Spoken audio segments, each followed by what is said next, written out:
Hello, everyone, and welcome to the Lords of the Night. With me, as always, is the Lord of Pain, Ranting Monkey, Hello, guys. and the Lord of Pennies, Satsu 2 cents. What up, Dale? And I'm your host, Scribe, the Lord of Punishment, which I exercised a little bit on the title of the stream tonight, because I honestly couldn't think of anything else, and I was trying to be clever. So take it for what you will. Hello, everyone. Hello, chat. Hope everyone is doing well on this Tuesday. Wait, oh yeah, I guess the last secret word was circumcision, huh? Yeah. Scribe, your title's extra clever because you have to sing it in order for it to make sense. I know, right? In your head, you have to turn that first word into 3 syllables in order to make the whole thing work. Mm-hmm. And drag out the "an." Yes, that is the trick I have put before everyone. How are you guys doing? How are you, Satsu? I am good. I had a completely uneventful day, and I am okay with that. All right. And how are you, Monkey? I'm sleepy. Okay. Claxton Bar or Byar says, Scribe Light, YouTube did not notify me of the stream. That's because YouTube doesn't really care about us all that much. That's why you really have to sort of subscribe to us on Twitter and wait for us to tweet it out. Bless you, Monkey. Sorry, guys. That one snuck up on me. Monkey was snuck up on by a wild sneeze.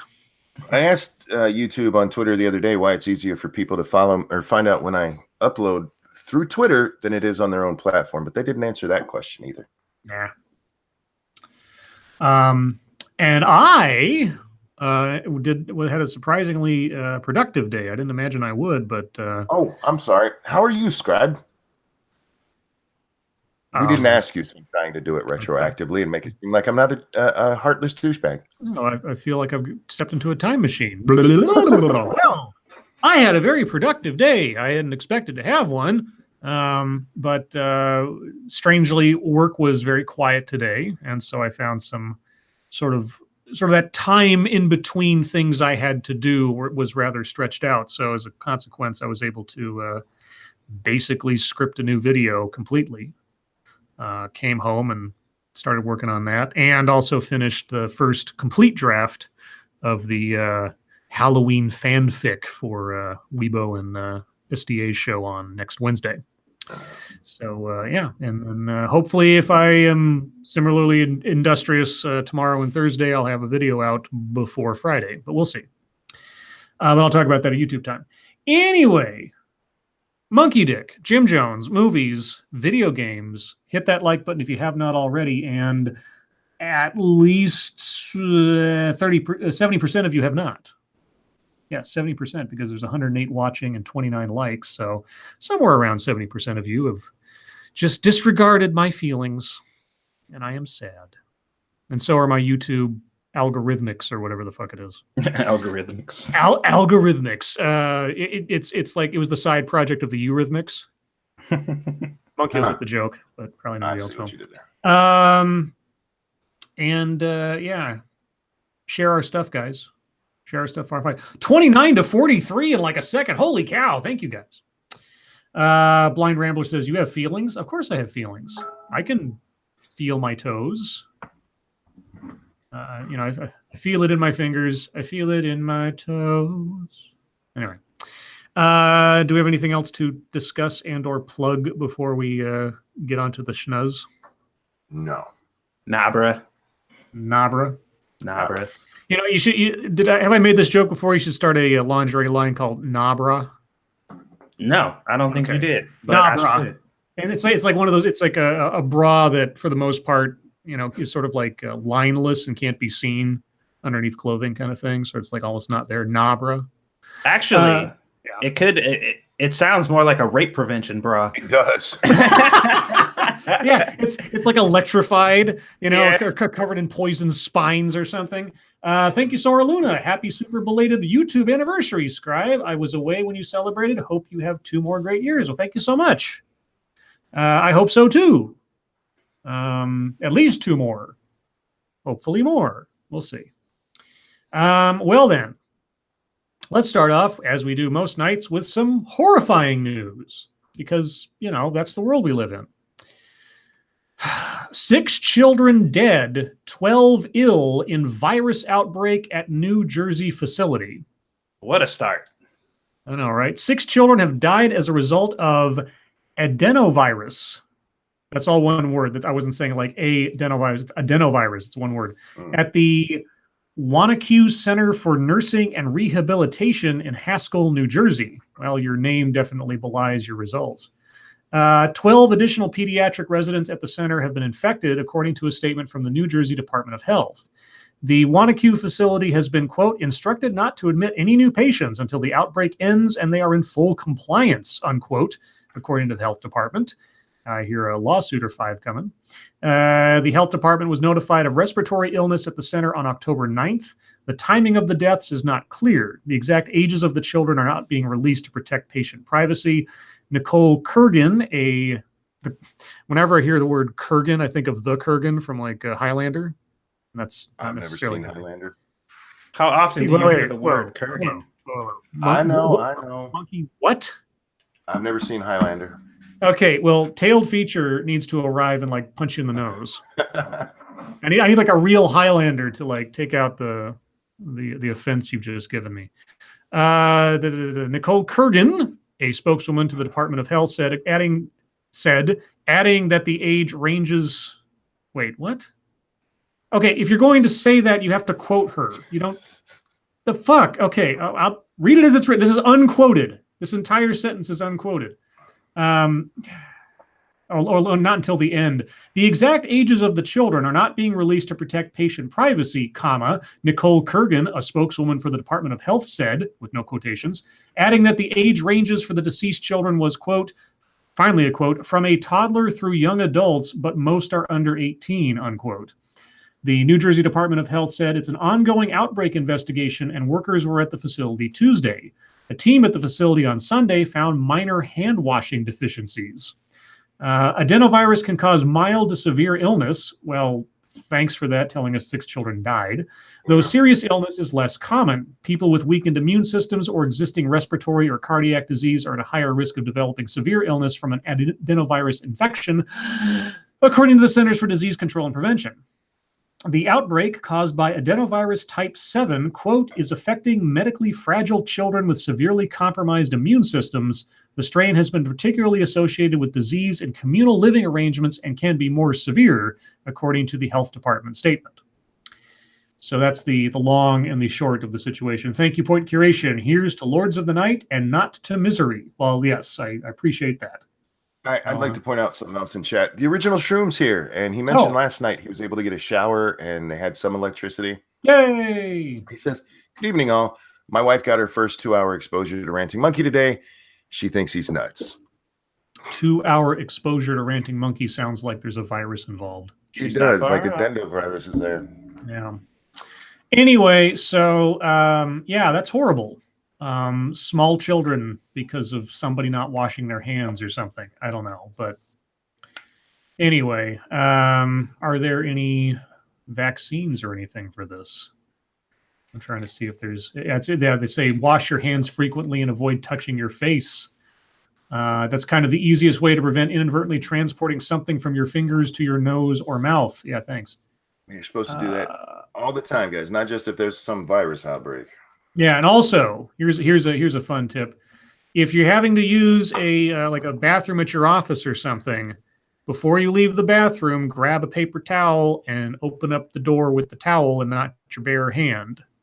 You have no idea how easily shit is spread, literally and otherwise, by just touching the handles of people that have touched them in the bathroom and such. So as much as you can avoid it, do that, and wash your hands before and after you leave the bathroom. That's what I do, just because we've had so many problems at my office in the past. You know what's stuck in my head? Caravan. I know. I know. Asshole. I'm just throwing that out there. Yeah, well, I see. I made people have to mentally work to figure out the title, and once they do, it is a mental virus of a kind, and just kind of stuck there. Because I'm evil. Speaking of other disasters, non-medically involved at least, how about hurricanes? You like hurricanes? Yay! Yeah, I know the original Shroom doesn't, but unfortunately we have another hurricane story. Thank you, Sanguine. Why do they always feel the need to specify that people with weak/compromised immune systems are at a higher risk? That is what having a weak, compromised immune system means. Yeah, well, weak or compromised immune systems are not age specific or anything. And, there are things that can affect somebody regardless of their immune system. So, Also, you have people out there who don't think about that. yeah. Like with children or older people around, it's easy to just think of them as people, and they're not. They're not Yeah. people. Also, it's the same reason why there's like warning labels on ladders, like do not use this as a flotation device, because some idiot at some point in the past tried to use a ladder to float and they had to put a warning on there because they got sued. So, yeah, people are short-sighted and dumb sometimes. But anyway, Hurricane Willa begins to wallop Mexico's Pacific coast with storm surge. Conditions on Mexico's Pacific coast worsened Tuesday as a Category 3 hurricane began bringing life-threatening storm surges to cities there. The center of Hurricane Willa and the storm's hurricane-force winds were still hours from coming ashore, but ravaging waves were already battering the coast in Nayarit and Sinaloa states. I'm probably mispronouncing at least one of those. Willa, once a Category 5 hurricane, is expected to continue weakening gradually until landfall, but it still has sustained winds of 120 miles per hour. The eye of the storm swirled Tuesday morning about 70 miles south of Mazatlan. Quote, life-threatening storm surge, wind, and rainfall are spreading onshore, the Hurricane Center said. After landfall, Willa is expected to weaken quickly, becoming a rainmaker by the time it crosses the U.S.-Mexico border Wednesday. Forming Saturday, Willa went from a tropical storm to a Category 5 hurricane in 2 days in what the Hurricane Center called explosive strengthening. Yeah, I do that from time to time. Anyway, in one 24-hour period, its winds spiked by 80 miles per hour. Forecasters are concerned about storm surge and rainfall. In a tweet Monday, Mexican President Enrique Peña Nieto said he has asked the National System of Civil Protection to take all steps necessary to protect those in the hurricane's path, as well as those affected by Tropical Storm Vicente, a weaker system tracking south of Willa that's also primed to make landfall Tuesday. That sucks. Vicente will likely be a tropical depression by the time it comes ashore. Airlines have started moving out of Willa's past path. Southwest Airlines has canceled all flights at the international airport in Puerto Vallarta, a resort city in Jalisco State. American Airlines has canceled its flights in Mazatlan, about 275 miles to the north. So there you go, guys. If you have friends, family, or otherwise on the Mexico coast, I hope they are safe and well. Yeah, thank you, Sanguine. Quote, they just think of them as people and they aren't, unquote. Did you just call them disease bags or something, Monkey? Well, that's what he said. He said they think of them as people and they aren't people. I was just saying they're not people, that's all. Because they don't have highly functional immune systems. Yes. Okay, so how would you classify them instead? Oh, see, I don't classify them. I'm not a scientist. I just know they're not people. I see. So yours is a faith-based initiative. You could say that. Okay. Old people aren't people. Just so yeah. Sick people, not really people. Ranting Monkey, 2020. Yeah. What's Monkey's healthcare plan for his run in 2020? Sick people ain't people. My healthcare plan is the same as all my plans. I'm going to leave you the fuck alone. You do your thing. Well, at least it's not euthanasia. Yes, exactly. I'm not going to kill anybody. I'm not going to save them either. Kill anybody? I was talking about kids in China. Oh, wow. Anyway, moving on. Yeah, I shouldn't be the one making the bad jokes. That's for our audience to do later. Let's see. Speaking of people not in America, I guess that's kind of a segue. Trump admits there is no proof of his unknown Middle Easterners caravan claim. President Donald Trump on Tuesday defended his unsubstantiated assertion that unknown Middle Easterners, unquote, are traveling in a migrant caravan traveling north to the United States from Central America, but admitted, quote, there's no proof of anything, unquote. Quote, they could very well be, Trump reiterated during a bill signing in the Oval Office, referring to Middle Eastern individuals embedded in the caravan. Quote, I have very good information, unquote. However, pressed for proof of Middle Eastern individuals in the caravan by CNN's Jim Acosta, Trump said, quote, there's no proof of anything. There's no proof of anything, but they could very well be, Trump said. On Monday, Trump tweeted, quote, criminals and unknown Middle Easterners are mixed, unquote, into the migrant caravan moving towards the United States. He called this a national emergency. He did. Yes, national emergency. E-M-E-R-G-Y, emergency. Which was probably done for space, but... Actually, I would like to think he was trying to say national emoji. That would be great, too. That would be funny, too. Or if, like, autocorrect made it that, a national emoji.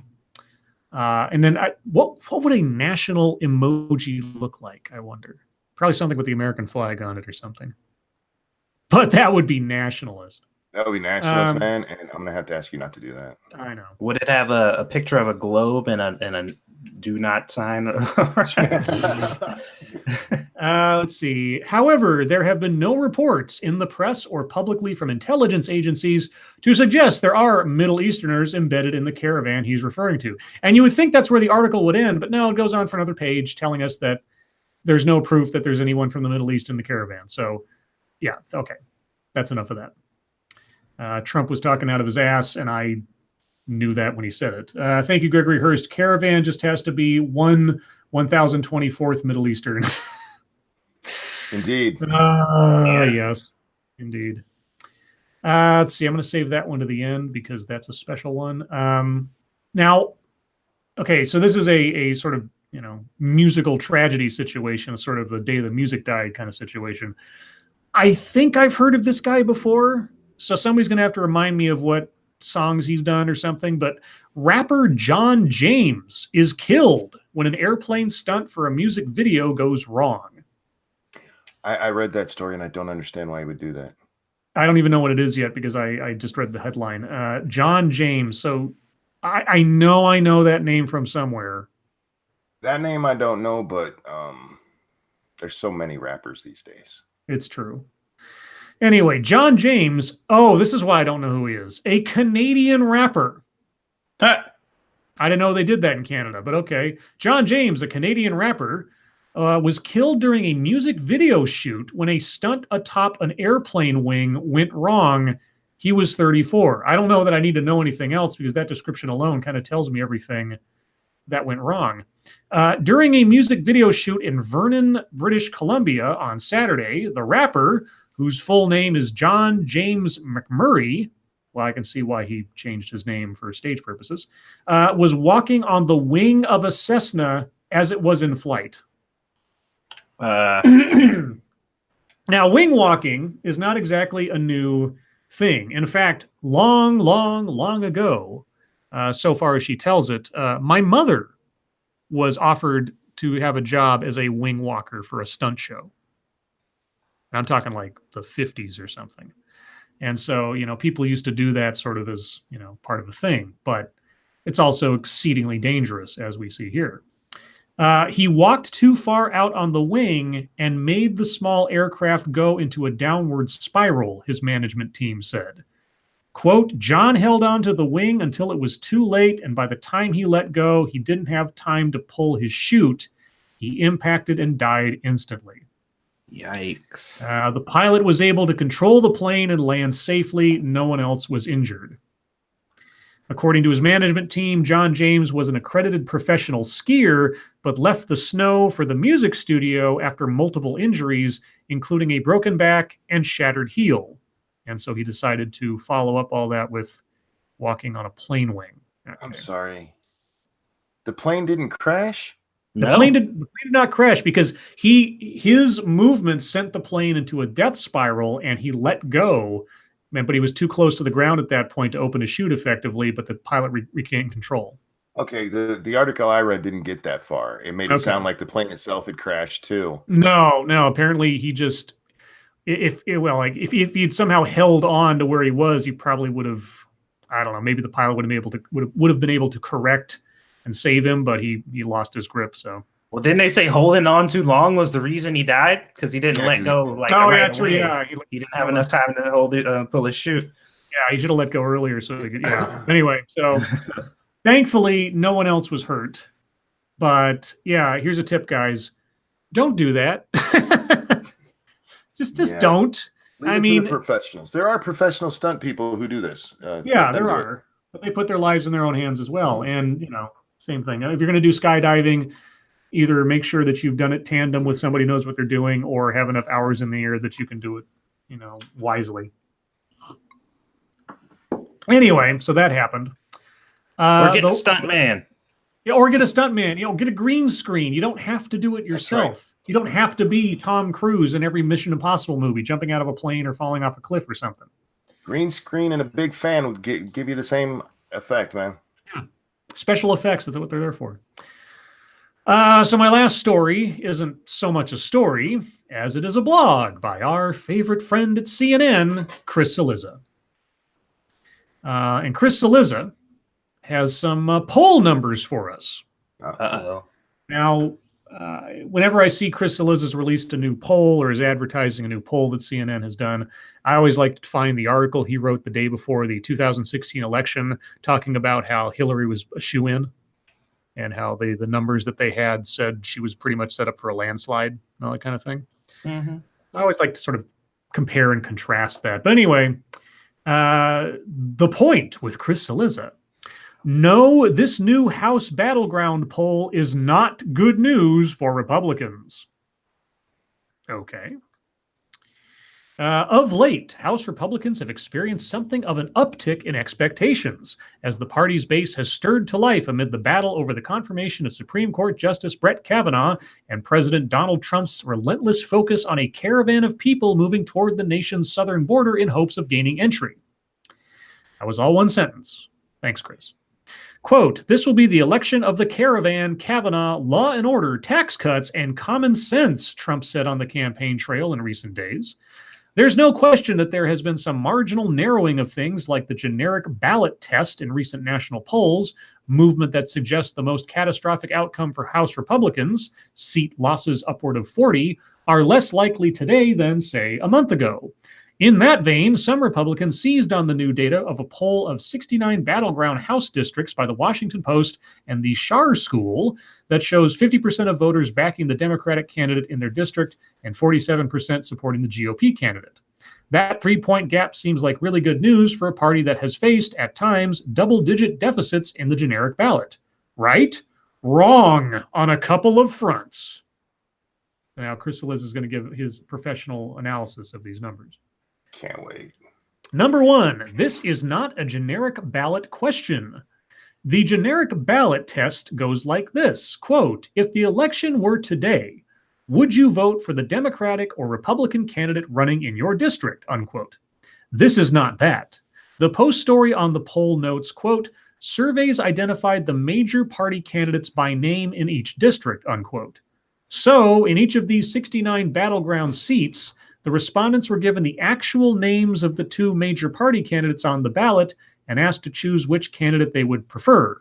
Then those numbers were aggregated into the total percentage, choosing the named Democratic candidate in their districts, and the total percentage choosing the Republican one. I'm not sure I understood all that, but I'll assume that means that I guess that was the 50-47 thing or whatever. Let's see. 2, these districts are not 50-50 partisan splits. Most districts aren't. Mm-mm. I'm challenged to think of a district that is, unless it's maybe like, I don't know, the Midwest-ish or like Austin, Texas or something. I don't know. I'm going to skip all that because it's just a bunch of, let's see. Let's get down to the, oh, that's it? He's only got 2 points? 2 points. Okay. I'll read it then, since there's only 2. Lost, I think, amid the focus on the 50%, 47% number, is the fact that of these 69 districts, 63 of them are currently controlled by Republicans. 48 of them were carried by Trump in 2016. And in that election, the Republican candidates took 56% of the vote in those 69 seats, as compared to just 41% for the Democrats. This is not neutral ground or anything close to it. Most places aren't. That's... Chris, what are you saying? He Okay. doesn't know. These are the seats that, in the main, Republicans, in anything close to a status quo national political environment, would have very little worry about winning. That these districts are even marginally competitive speaks to the tilt of the playing field. That the Democratic candidates have a lead, albeit a narrow one, shows just how difficult this environment still is for Republicans. Yes, everything's competitive. And tell us again about the states that were guaranteed to go for Hillary. You're not telling us anything. 2016. Yeah, you're not telling us anything we don't know, Chris. I mean, things could go either way. Things were sitting on a razor's edge in most places. You know, Hillary won the popular vote, but that doesn't mean shit next to the Electoral College. Some of the states that Trump won were just by, in relative terms, a hair. So, yeah, there's a whole bunch of swing states out there that you guys kept saying weren't swing states before the election happened. So this is not news. A lot of things could change. I don't understand why this is brilliance or something. When it comes to national polling for congressional seats, it is very useless in most cases. Yeah. Because as I've mentioned before, we've always seen congressional poll numbers have sucked forever. I mean, they've been bad.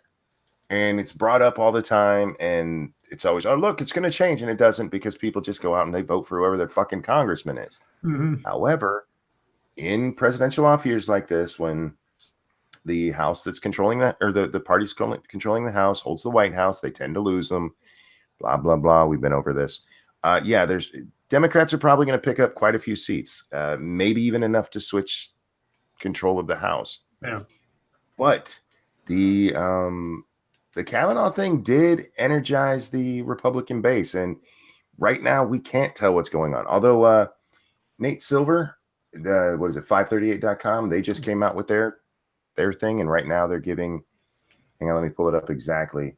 Mm-hmm. Democrats 86% chance to take back the House, because he uses the aggregated polls. Right.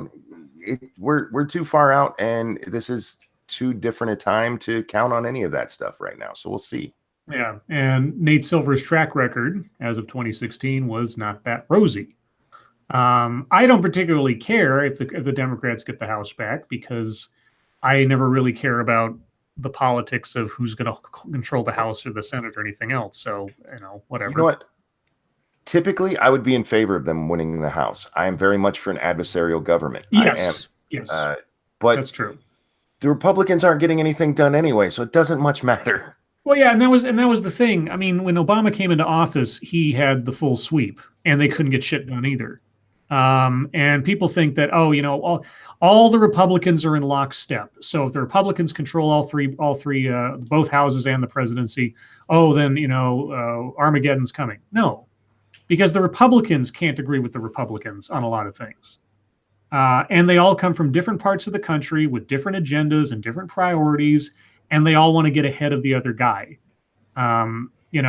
The Republicans of the Obama era might have been lockstep in opposing Obama, but when it came to their own internal politics or trying to get anything done on their side of things, no, it didn't matter. They were unified. They were unified in their obstruction to Obama, but that was it practically. Well, isn't Republican from Massachusetts is not the same as Republican from Texas? Yes. Go ahead. I'm sorry, Satsu. Isn't it a bad idea though? With everything being the way it is and how urgent they need people to get out and vote and stuff, to be trying to give people a false sense of security about. Yeah, well, that was what you'd think they would have learned their lesson from the Hillary situation. It's like, she's a shoo-in, Yeah, because motherfuckers got lazy because all the media was just like, you don't have to go vote. Don't worry about it. She's got this. Right, which is why all of this is nonsense until after the results are in. And it's true for most elections, So, and especially after Trump, I don't buy any polling coming out of any of the major news sources, because they got everything so wrong. And so far, and I might be mistaken, but I haven't seen anybody do a breakdown of how did all of these polling institutions of such high regard get it so wrong, and what have they done since to try to correct their processes. And maybe there's no perfect way to poll or to project or anything else, because it's practically like trying to project the weather sometimes. But like I say, there hasn't been anything to say, well, here's how we screwed up 2016. Here's what we're doing differently to try to be as accurate as we conceivably can. I haven't seen that yet. Maybe it's out there somewhere. I haven't seen it. Well, that's probably because most of those people are thinking we didn't screw up. Russia just interfered, and that's how we lost. Exactly.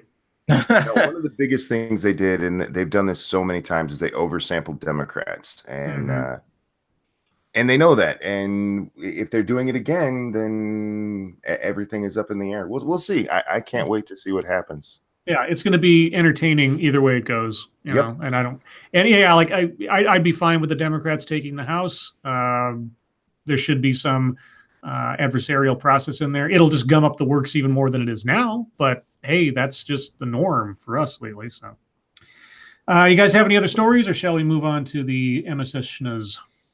I think you, like I said, the only real story I saw today was the poor bastard on the wingtip. So, no, I'm good. Nothing here. All right. So, guys, if you have news stories you'd like us to read on the air, please send them to us via Twitter using the hashtag MSSNews, as I'm typing in right now. And we will get to as many as we can, though circumstances and the number of things you guys send us may put a stopper on that. But that's only because you guys help us out so much. We are just overwhelmed nightly and never without anything to talk about. So all that being said, let's see, which one of these do I want to do? Oh, this looks like a Florida man story. So we'll do this from senior staff reporter and chief Florida correspondent, Colleen Bernier. Let's see. And no, I don't want to subscribe or pay for your thing. Okay.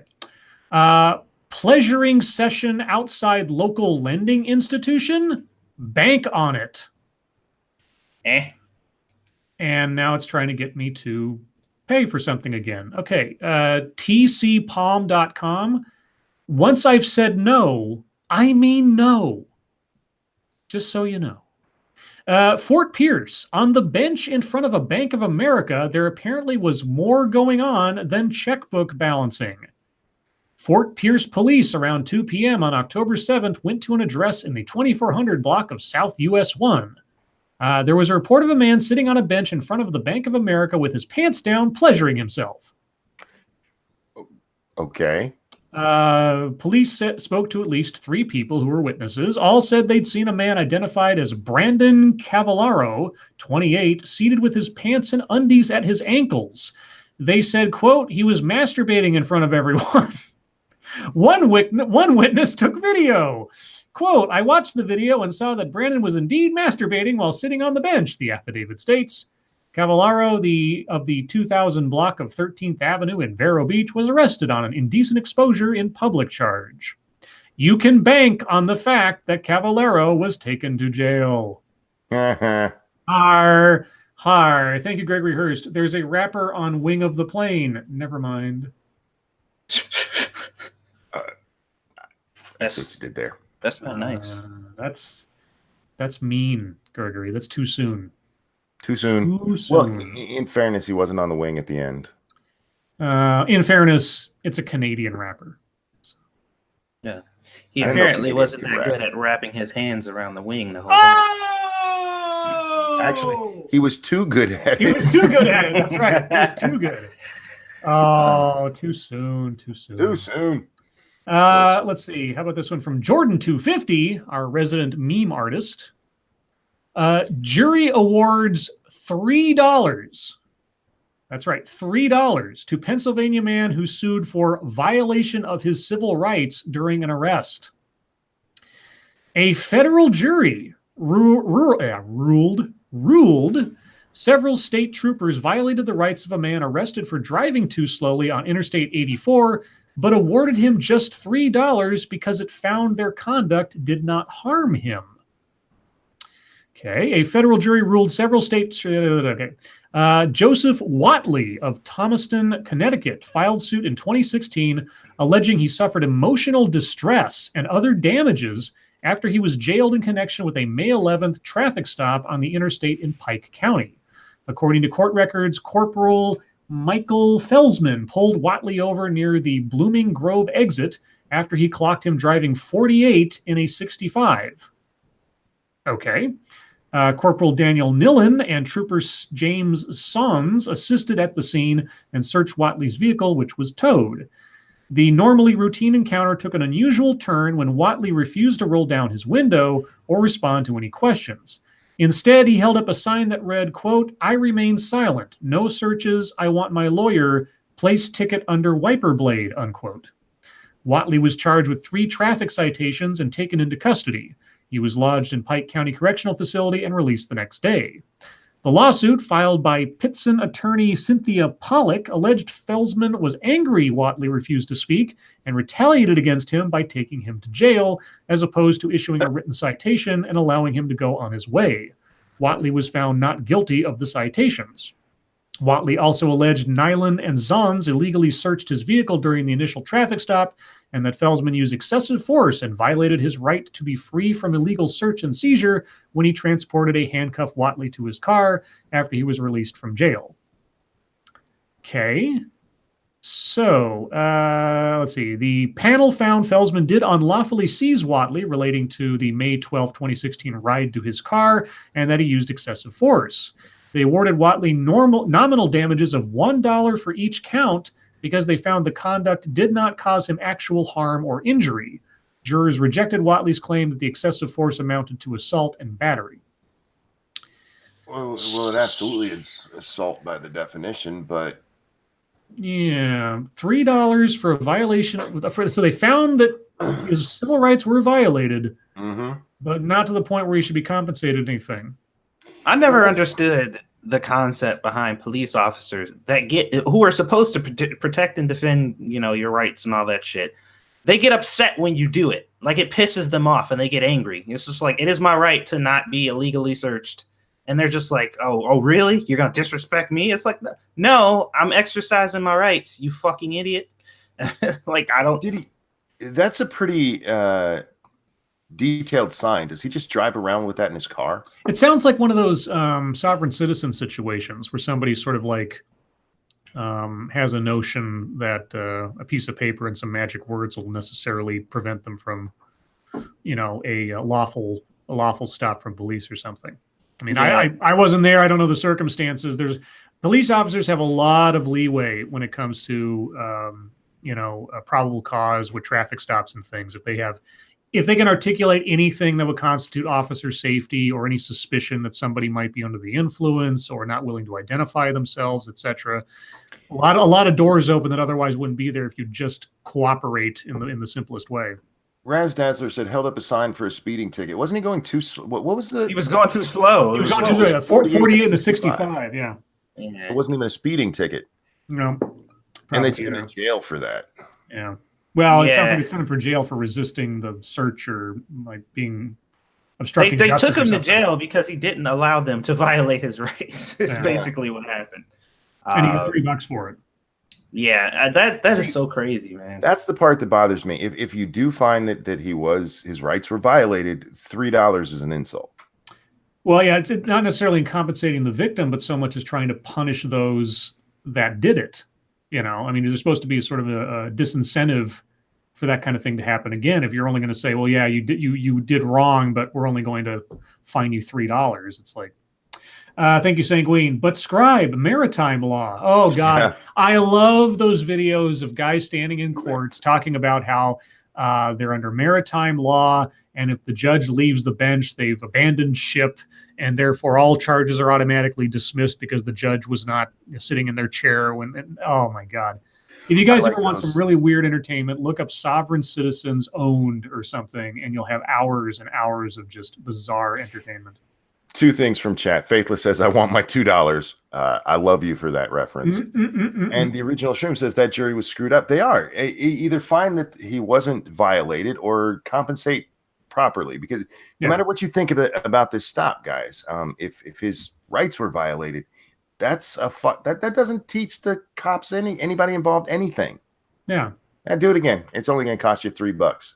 Yeah, that's like bank commits billions of dollars in fraud and they get a fine slapped on them by $100 million, which means nothing. It doesn't mean anything.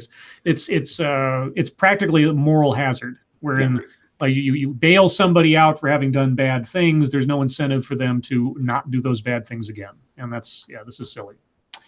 Anyway, moving on. Frosted Glass sends us this one, and he tagged it with hashtag amend the 19th. So I assume this is for you, Mikey. And this is from Vox.com, our friends at Vox. Why the right to vote is not enshrined in the Constitution. What? Okay, I'm not a constitutional historian or expert, but I'm pretty sure there's something in there about voting. Yeah, there's a couple amendments about it too. Yeah, there's just a couple of amendments about the right to vote and, not denying the vote to certain demographics. But I'm curious to see how. I can't wait to hear this. Yeah, I can't wait to hear this. Okay. And this is for reference, Sean Illing, I guess, Illing. Yeah, Illing. Okay. The founding fathers made a lot of mistakes when they drafted the United States Constitution. Well, if you're going to talk about the first draft, then yeah, there's probably a lot of things in the first draft that would be archaic today, but that's why we have things called amendments. Anyway, some of these were the result of extremely difficult compromises, and some of them were just, mistakes. The biggest and most consequential mistake, one could argue, was the decision not to guarantee the right to vote to anyone. To everyone, you mean? No, it said not to guarantee the right to vote to anyone. I know what I understood. You read it right. I'm saying he's a moron because that's not what he meant, because it was granted to some people, you fucking idiot. But go ahead. My spidey senses are tingling. I'm feeling like we're going to hear the words undocumented and immigrants at some point. Suffrage was treated as a privilege reserved exclusively for property-owning white men. Well, you just contradicted your last statement there, yes. Buckaroo. Yes, you did. But it was not enshrined as an inalienable right in the Constitution. Instead, these men placed power in the hands of the states, which is one reason the right to vote in the U.S. has expanded and contracted over time. Contracted. Okay, expanded and contracted. I hope he clarifies that one. Over time, with continuous battles over voter ID laws, literacy tests, poll taxes, and other measures designed to keep specific groups like women and African Americans from voting. Now, if he's talking about contractions, if he means that like the ability for states to purge voter rolls, because that was disallowed up until 2013, until when the Supreme Court made a decision that kind of set that aside, then if that's, I'm guessing, I don't know, but anyway, even though like literacy tests, poll taxes are now gone, they're eliminated, and there's nothing in law preventing women or African Americans from voting. But I guess we're just dwelling on the past that's now obsolete. It's difficult to overstate the price, moral and political, we've paid for this mistake. If you're talking historically, perhaps. But a new book by American University history professor Alan Lichtman does a nice job of explaining it. The Embattled Vote in America, and somebody's trying to call me in to sell me something, is a sweeping look at the history of voting rights in the U.S., focusing on the constant struggle to extend suffrage in this country.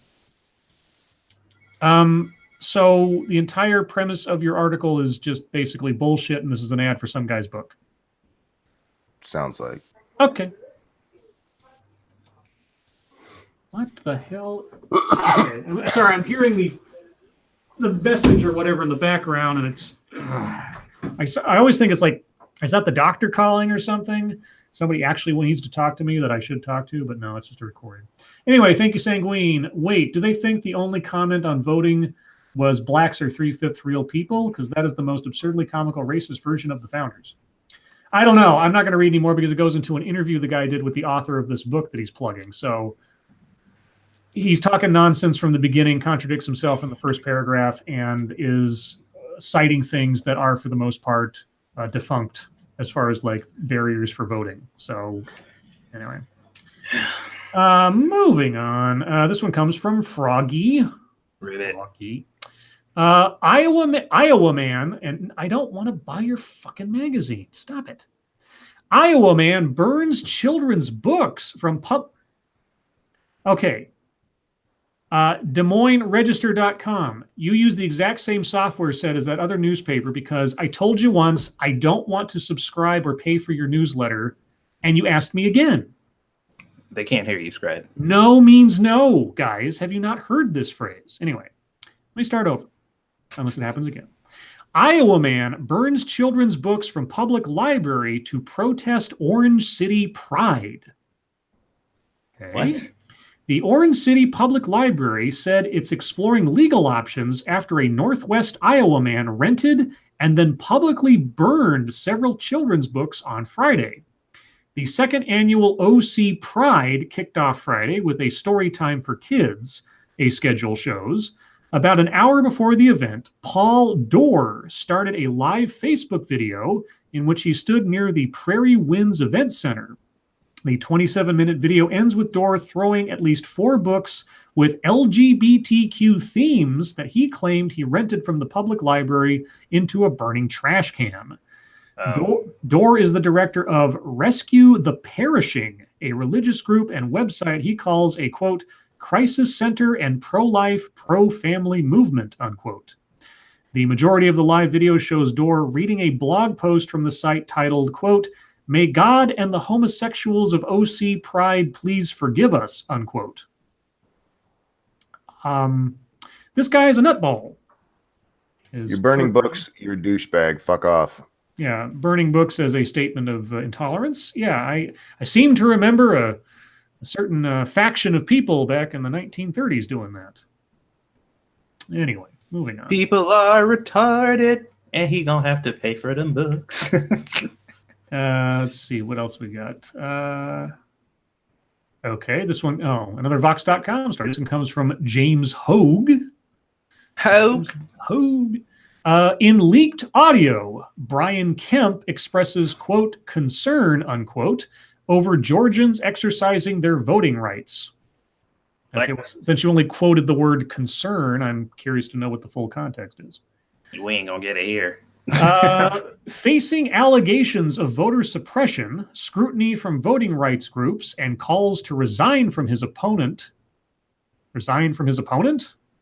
Interesting way to put it. Georgia Secretary of State and current GOP gubernatorial candidate Brian Kemp recently said that Stacey Abrams' voter outreach effort, quote, continues to concern us, especially if everybody uses and exercises their right to vote, unquote. That does sound a little odd. It sounds like an odd thing to say, but isn't that like obvious? Like, wouldn't you be concerned if your opponent is really rallying to get people to vote for them? That means that doesn't sound like a weird sentiment. It just sounds like an odd thing to say out loud. Yeah, it's an awkward. I mean, if you meant it like it concerns us if everyone in the Democratic base exercises their right to vote, at least for your campaign. But if you're, I don't know. I need some more context.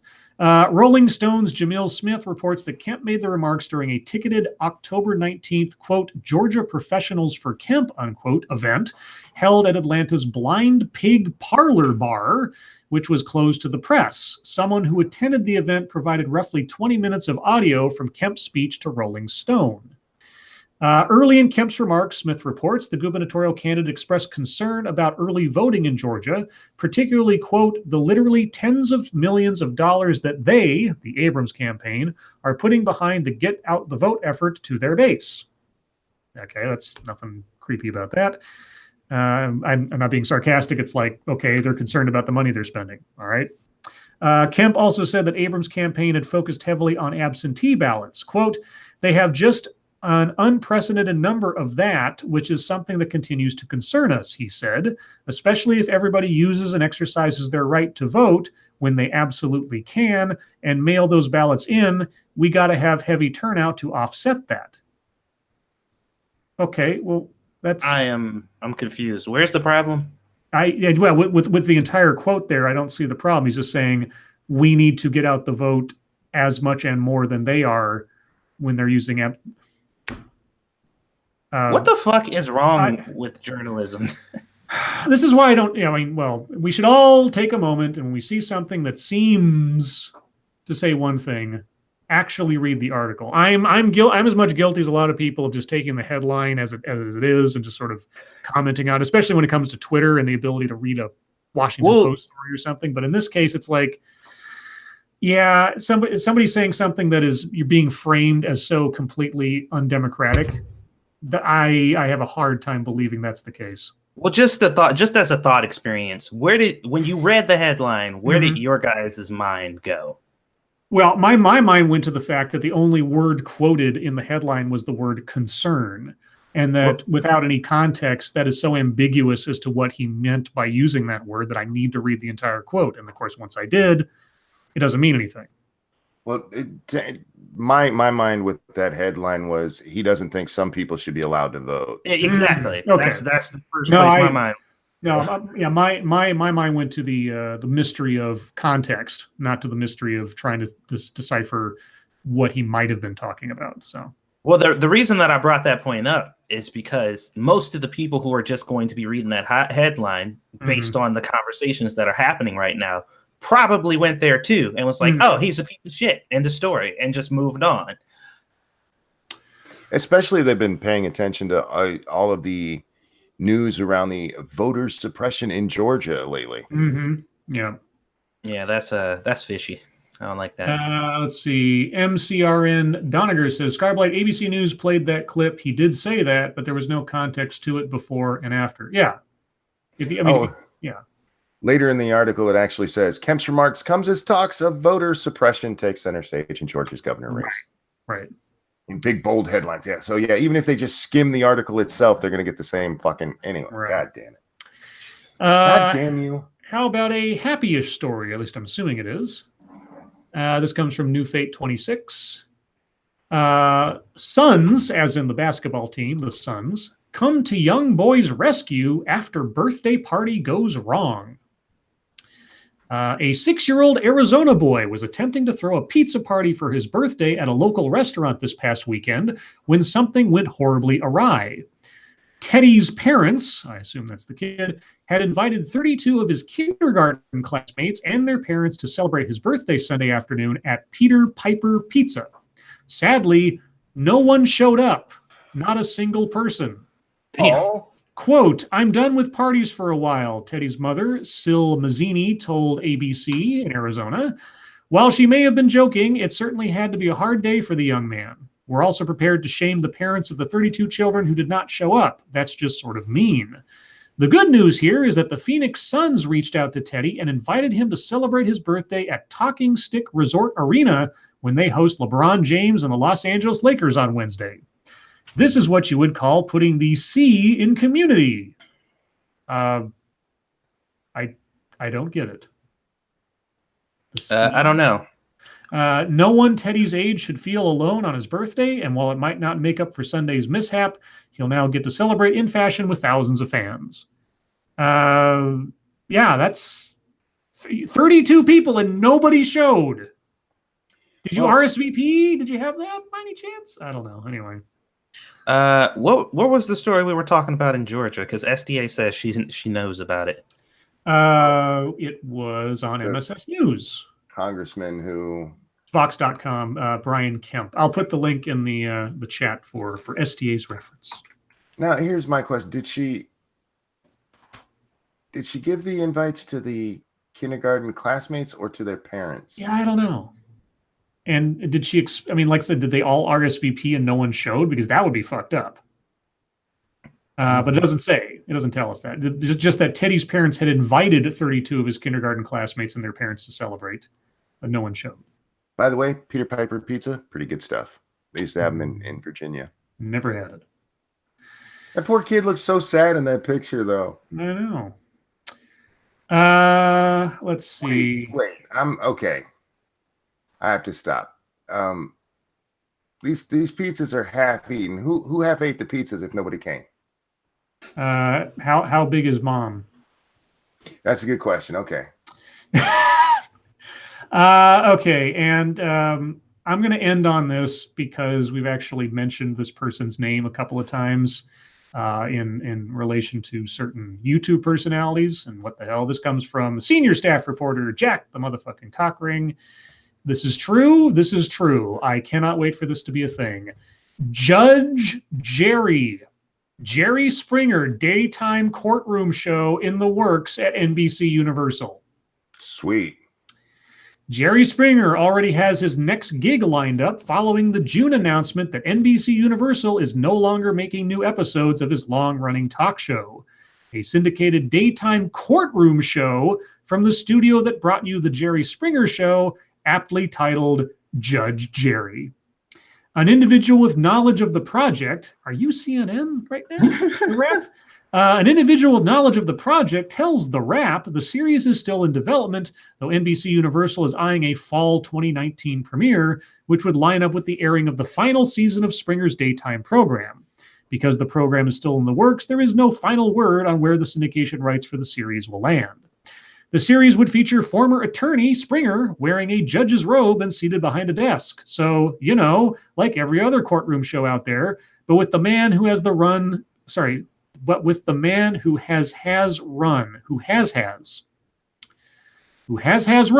the most over-the-top daytime program in the history of television, making calls about small claim cases.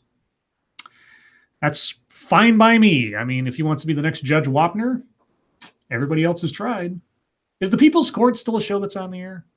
Last I knew it was. Okay, I don't even know who the judge is anymore. I think brought it back. It had gone away for a while, and they brought it back. Yeah, the only judges I really liked were Judge Wapner, Judge Judy, and the guy who was the boxing referee who did judge for a while. Mills Lane? Mills Lane, yeah. Mills Lane was fucking hilarious. I love that guy. That was great. All those other, maybe Joe Brown. Joe Brown's all right. Joe Brown's good. Joe Brown's all right. I just posted a link in the chat there. Mm-hmm. This is for a story you didn't cover, but I think everybody should see. Oh, the costumes, yeah. Yeah, and I'm not going to share the photos because some of them are a little risque, but none of them are so bad that that they belong in here. The one that really there's actually sexy South Park. Yeah, they're clothes that are made to look like Stan, Kyle, Kenny, and Cartman for sexy women, which is kind of weird. But there's one that really bothers me that's on this list, and it's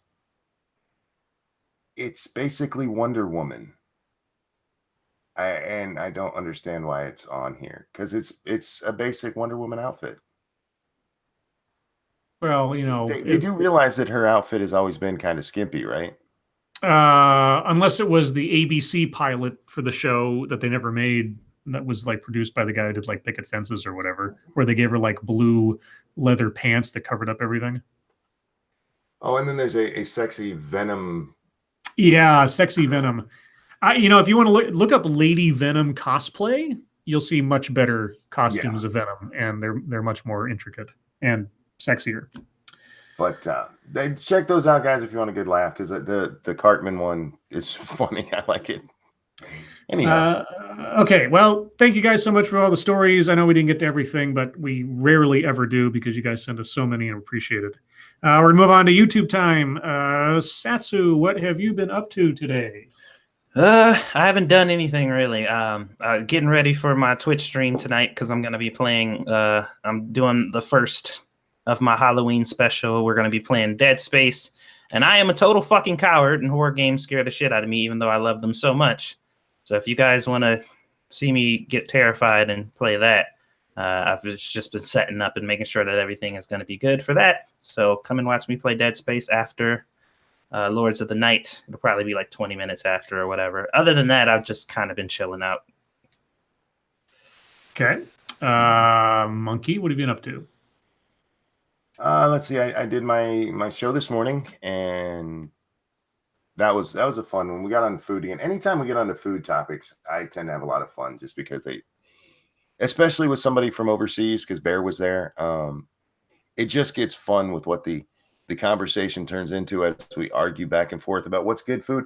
I didn't mention this last night, but people got really upset with me because I said on a stream, I think 2 days ago, I like ramen noodles with Kool-Aid poured in it. What? Yes, indeed. It's Are something. you some kind of Asian Jim Jones? Kind of like that, yeah. When I was little, when we'd have ramen noodles, we'd have Kool-Aid with it, and when Mom wasn't looking, I'd pour some in, and I liked it, and it's actually pretty good. I'm just saying. Okay. I'm not gonna say definitively that it's not, but that's weird. I'm just telling you, it's good. As a poor kid yourself, try it sometime. You'll be like, man, he's genius. I've tried some weird shit, dude. Don't get me wrong, but that one I've never heard of. It's best with lemon lime or with the lime Kool-Aid. Just the green stuff is the bomb. But otherwise, yeah, I haven't worked on anything. My legs were hurting me, so I crawled back into bed and was gonna just watch some TV. And then I woke up 4 hours later just in time for the show. So yeah, I didn't get much else done. All right. Like I said at the top of the show, I had a surprisingly productive day. I hadn't imagined I'd get this much done, but like I said, there was some long periods of hurry up and waiting at work, and so as a result, I hunted around looking for any videos that caught my attention, as I've done practically every day for the last week and a half, and some did, kind of, sort of, and then after looking at a few diversity and inclusion videos from certain companies or consulting companies and other things, I came across, lo and behold, a TEDx talk. A TEDx talk that purports to tell me that manners are racist. Oh. Now, I'm not going to go too much more into it because I don't want to give too much away, but it's not the most like intellectually weighty thing I've taken on before, but it just caught my brain at so many different points in it. Now, it's about 20 minutes. The source video is about 20 minutes long. I only got through about 13 minutes before I said, I think I've heard everything I need to hear. So it's not that long, but I'll just warn that I'm probably going to wear out my Cenk Uygur saying right clip over the course of this video, because holy shit. Can I just ask, is this similar to the civility is racist kind of stuff? No, not exactly. Like I said, I don't want to tell too much. The person speaking has an argument for why manners needs to be taken with suspicion reflexively. Okay. I'm not gonna go too much into it. I'll let the speaker explain themselves when the time comes. But yeah, so I have the script written. I've already revised some pieces of it. I have the video portions I'll be using already set up, and some of the inserts and things lined up. I just need to record the audio, do assembly, and post the thing. So if I'm productive again tomorrow, I, fingers crossed, might have something out Thursday or at the latest Friday morning, maybe. So we'll see. Wow, fucking retarded. Oh, by the way, somebody had asked me why Twitch and not YouTube. I'm trying to diversify, and I want to make a presence on Twitch or whatever. So the days that I don't stream on 2 Cents Plus, I will be streaming on Twitch over on my 2 Cents Plus channel there. So Tuesdays, Thursdays, and Sundays are the nights that we don't stream on YouTube. So those days I'll be streaming after Lords of the Night over on Twitch because I'm trying to just diversify a little bit. Plus, there's a lot of tools and stuff on Twitch that make things a lot easier for a streamer. So Sarah Ply's got to go to work. Bye, Sarah. See you tomorrow. So if there's no other YouTube stuff, how about fucketry time, Satsu? Fucketry. I don't really have any because I didn't. The only thing I did see on Facebook, I was about to engage with. I kept trying to type it out, but for some reason, it just like Facebook was being stupid, and I said "fuck this shit," and threw my phone down and started playing games. Because I'm just like, fuck it, it's not meant to be. I wanted to say something to this person, and then I like reread it, and then I went through to try to like erase the mistake or whatever, and then I ended up like dragging half the text above the other text, and I was just like, fuck this shit. So I put the link up, Star. The link's in. I just posted the link in the chat. Yes, he did just a few moments ago. Stars, she's our resident secretary. She makes sure that we get shit done, and she missed the link, so she's yelling at me. And God bless her for it. She's a sweetheart. Oh yeah, I love it. She stays on top of that shit. Monkey, do you have any fucketry? I have a little bit of fucketry and a little bit of a small deep topic. So let's do these real fast. In response to Donald Trump saying he's a nationalist, almost immediately last night we got the comparisons to Hitler. There's a couple of them. I'm not going to go over them all, but if you guys want some fun, just go look at that. And part of me believes that he used that word on purpose instead of saying like I'm a patriot or I believe in America. He did that just to fuck with people, and I think it's funny because what's really funny about that is the person who probably posted that is a self-proclaimed communist. Avenatti still believing that he's gonna have a chance in 2020. The New York Times put out an article today, and this is the quote they used when they tweeted it. The idea that a person's sex is determined by their anatomy at birth is not true, and we know that it's not true for decades. Yeah. Oh yeah, and did you read the quote up under that? There was like a quote in the actual or the headline of the article that they were linking to. Anatomy does not determine gender, expert says. Yes, anatomy does not determine gender, expert says, but the quote says what? Sex. Yeah. Exactly. Yep. Yeah, I had this happen. What was it? It was a story from like I think the Washington Post or something. For parents of transgender children, Trump administration policy would be a punch to the gut. And the underscore says, oh, it's the same thing. But they were talking about like, you know, how they're conflating sex and gender again. Yeah, and the same thing. Their expert, by the way, is not doctors or anything. It's psychologists. Of course, the soft. It's not a biologist, no. But yeah, this is another one of those times. It's like, oh look, guys, here's actual science. We're gonna throw that away. Yep. Look, I don't care if you want to argue about gender. Fine, fucking do that. But when it comes to sex, that is quite clearly defined biologically. Mm-hmm. Period. Stop with the there's certain people that have different. Shut up. You know what a man and a woman is. Shut up. Stop it.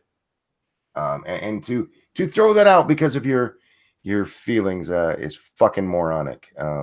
Stick to gender, leave sex alone because sex is an actual thing. Oh, I wanted to point this out too. Fat Pat, he's going to be a dad soon, and he announced that I think a month or so ago. They found out today it's going to be a girl. So good luck, or congratulations to the good luck family there. Well, good luck too, because look, having a daughter is both wonderful and scary at the same time. Because this is your little girl, and someday somebody's going to do things to it that you did to her mom, and your job as a dad is to stop that from ever happening, and you're not going to be able to do it. So good luck to him, and seriously, having a daddy's girl is like the greatest thing in the world. All right. Well, so given the date, I thought for quote unquote deep topic time. And for those of you that don't know, today is October 23rd. In the fictional world of Fallout, 59 years from now, the bombs will drop and we will all be annihilated in nuclear fire. And as well, they use today's date to release the first beta access for Xbox One users for Fallout 76. Oh, real quick, let me interrupt you because I kind of have to. Another big thing that happened in the news today is SDA released the cover of her book. And if you haven't watched the trailer for it, you need to go check it out. There you go. Continue. Thanks so much. You're welcome. I completely lost my train of thought. Fallout 76. You were talking about Fallout 76, and no, I was going to say something very specific, and now I don't remember what I was going to say. Well, SDA, it's your fault. He doesn't remember. So anyway, okay,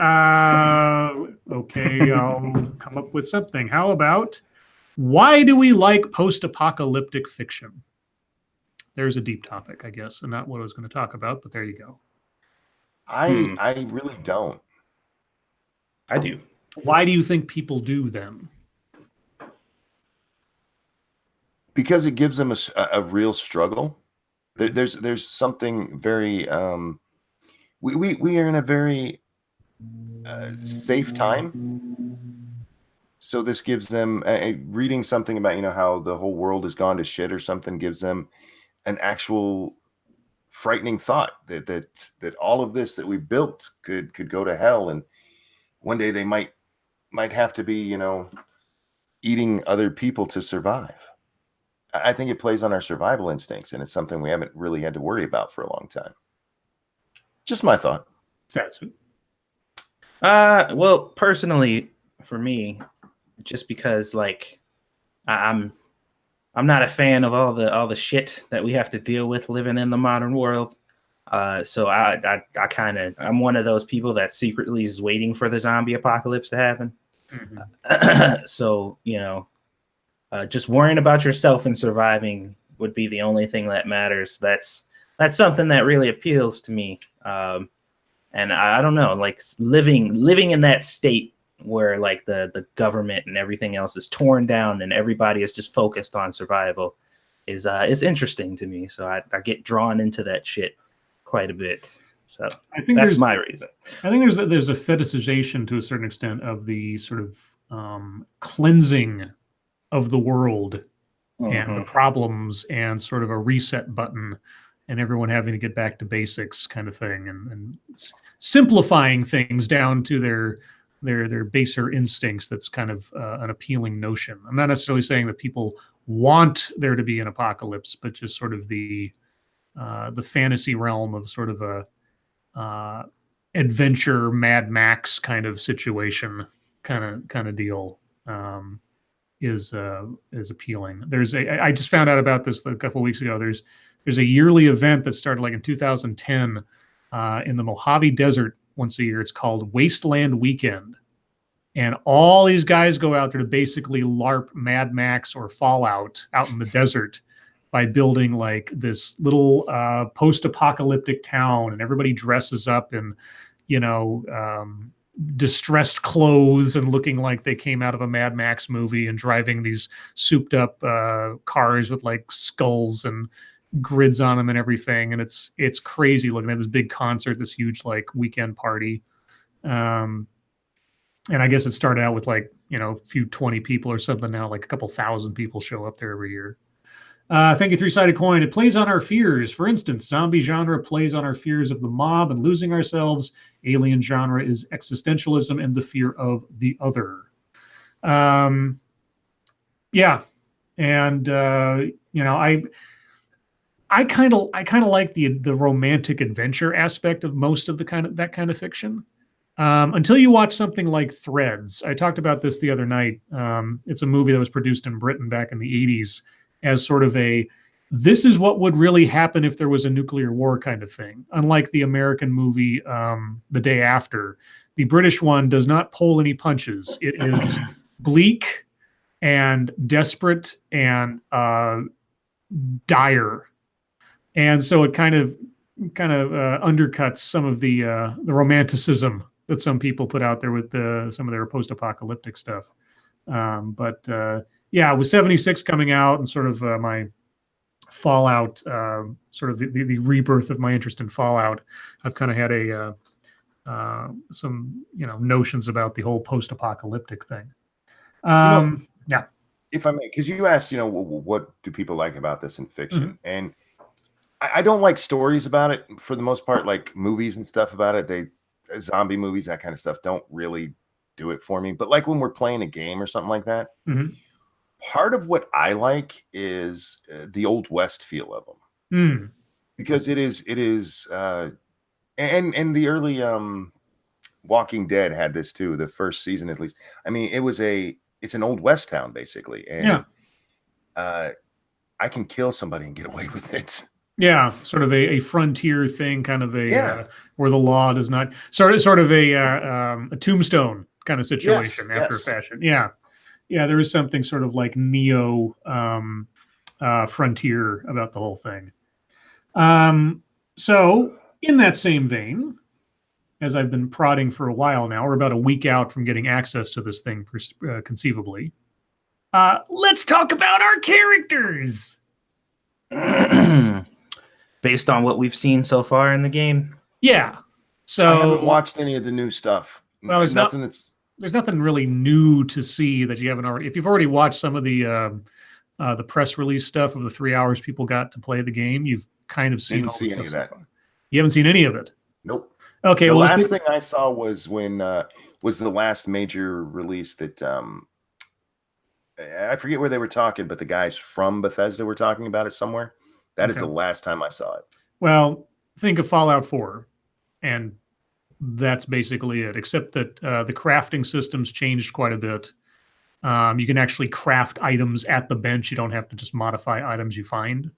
Okay. And there are some other systems, like VATS works completely differently. Instead of you freezing time, it basically gives you a higher chance to hit from the hip without aiming as you get better in VATS, and you use it on like moving targets and such. At least that's how I understand it. And you improve that over time with like bonuses and the cards you get and everything else. I'm not quite sure how the team up mechanic works yet, so that we can sort of establish a team or a tribe or whatever they call them. But I was thinking I was really interested in becoming sort of like the group engineer and sort of crafter. Like just basically dedicating most of my stuff to being able to build us the best weapons and armor and such. I like what they were saying about charisma, like the way charisma works, and it kind of you buff the people around you, and it's sort of like your higher charisma you have, you end up you can give like a passive healing bonus to people around you. So basically, if you want to be like a healer support, you take high charisma. You can share cards. Like if you have a card, you can virtually share it with your team members without it taking up a slot on their sheets. Basically, it doesn't count against their card totals or whatever, or their limit. So I was thinking about being a high intelligence character and focusing on collecting as many bonuses as I could to crafting stuff and being sort of the engineer of the group. I'm really confused. Like it's so odd to like watch footage for this game because for the most part, a lot of the streams that I just kind of popped my head in to see what was going on, most of them were by themselves, like all the time. And every now and then you see somebody just kind of passing through, or they'd see somebody where they were, but they didn't interact or anything. So it was just like, it just looks like somebody's playing Fallout, and there just happens to be other people around. Well, in general, so far as I understand it, the ratio of other live people on any particular server versus the amount of space there is in the game world there's such a disparity that unless you know where to look, it's entirely possible you could spend hours in the game and never run into another human being. I did read a PC Gamer article about this. The guys from Bethesda actually went to the PC Gamer offices, and they or the other way around, something like that.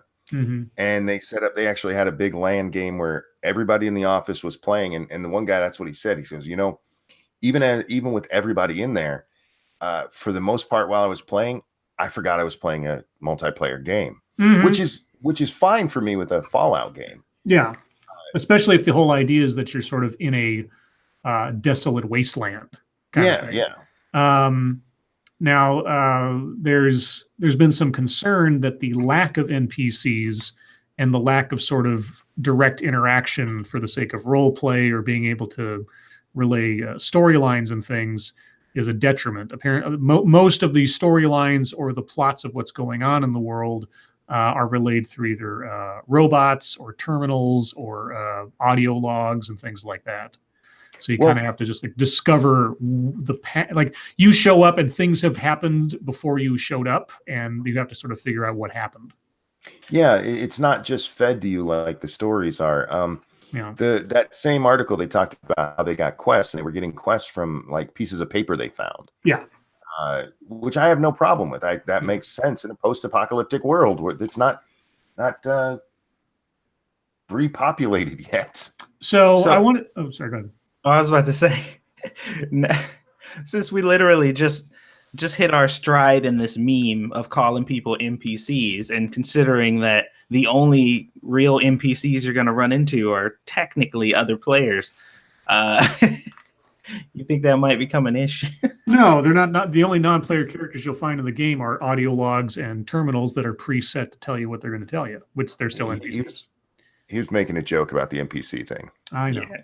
I know. That would be hilarious. All these fucking NPCs. But so I wanted to see. I mean, we'll have a chance to sort of play this out a bit once we get access to it. But are we going to make a concerted effort to sort of work our way through the world and the stories that we find, or are we just going to sort of like run and try to base build and that kind of thing? You know, what we should do, based off what I've heard, is you technically cannot engage in any PvP type content until you hit level 5. Like, you can't attack others and they can't attack you. Yeah, no, I wasn't talking about that. I was talking about like interacting with the stories and actually following the plot lines. Well, no, that's what I was saying. Like, we should try to get a really good lay of the land early. Mm-hmm. Sure. Like prioritize just like traveling as much as we can to figure out where things are, places where we need to go if we need certain resources and stuff like that. As far as the game is concerned, because you can swap shit out from what I'm hearing, like if you don't like the build you set, you can just make a different one. For the most part, I think your special points, once they're set, but the cards you can swap out. Right. Yeah.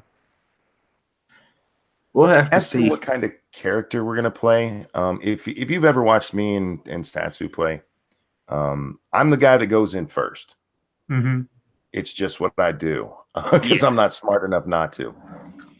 So I was thinking of a backstory for me, and here's what I come up with. Because I do that for several reasons. One, because I'm stupid, and two, it's true. It's like, wait, you come up with a backstory because you're stupid, or you go in first because you're stupid? I go in first because I'm stupid. Okay. That's it's like he'll tell me, "Monkey, don't do that." I'm like, "It's fine." So look, here's a good example. Yesterday we were playing the forest, and we were standing on this cliff trying to figure out how to get down. And I'm like, "Fuck, man, there's got to be a way to get down. Like, maybe we can jump down and see how much damage you take." Next thing you know, I see Monkey's ass flying off the fucking cliff. I'm just like, what are you doing? He's like, "Oh, I'm not dead." I'm just like, what the fuck? I was trying to see what would happen. But I also I'm not exactly if you watch that same stream, there's obviously parts of me that are morally ambiguous. So I think my character is going to be a cop similar to the cops from The Shield. Wait, you watch The Shield?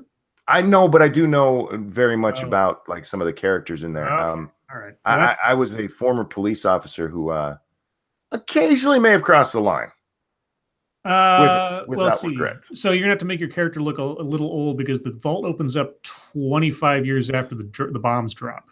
I tend to make my characters look old. Okay, so either old or like hot women. So yeah, 40 or something. And the other thing is that you apparently can change the appearance of your character at any point in the game. You don't have to find like a special station or something. So conceivably, you could like visibly advance your character's look over time without having to do anything fancy. I'm going to make my character look as much as Scribe-like as I can. Give him the hair color and the mustache and all that fun stuff.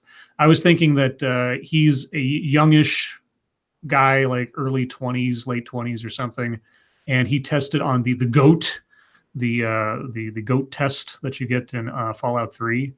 That he tested as a high aptitude for mechanical skills and things, and so he was trained to be one of the builders and such. And so he's an engineering and technical background. So he's not much of a combat monkey, but a sort of weapons, armor, and I guess that maybe carry over into building settlements and things like that.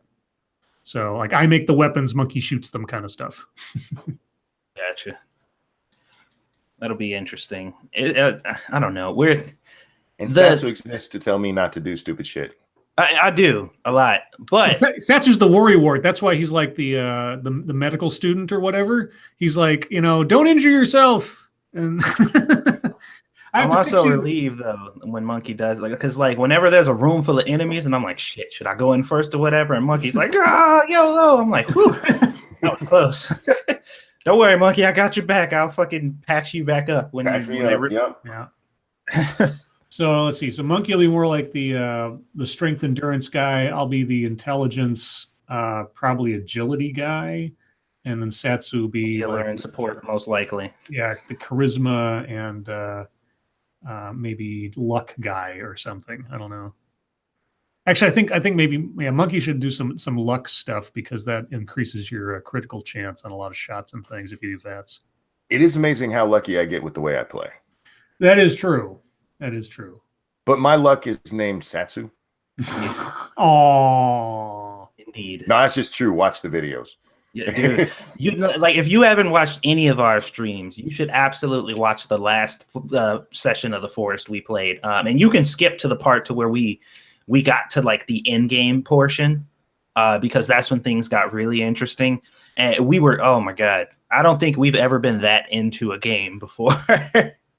Oh, it was that. Yeah, I'm waiting. We're gonna finish that up on Friday, guys, and I cannot wait. Oh my! It was so fucking exciting. Like I've never, for whatever reason, like I've played a lot of games where like they have these end games or whatever, or just the game itself is, and we've played a lot of survival like games. None of them has given me this type of like surprise towards the end, because I didn't see that coming at all. Like that, I didn't expect that to be the outcome at all. Like I was just like, this is just a dumb survival game. We're going to build stuff, be stupid, and then switch to the next one at some point. But that was interesting.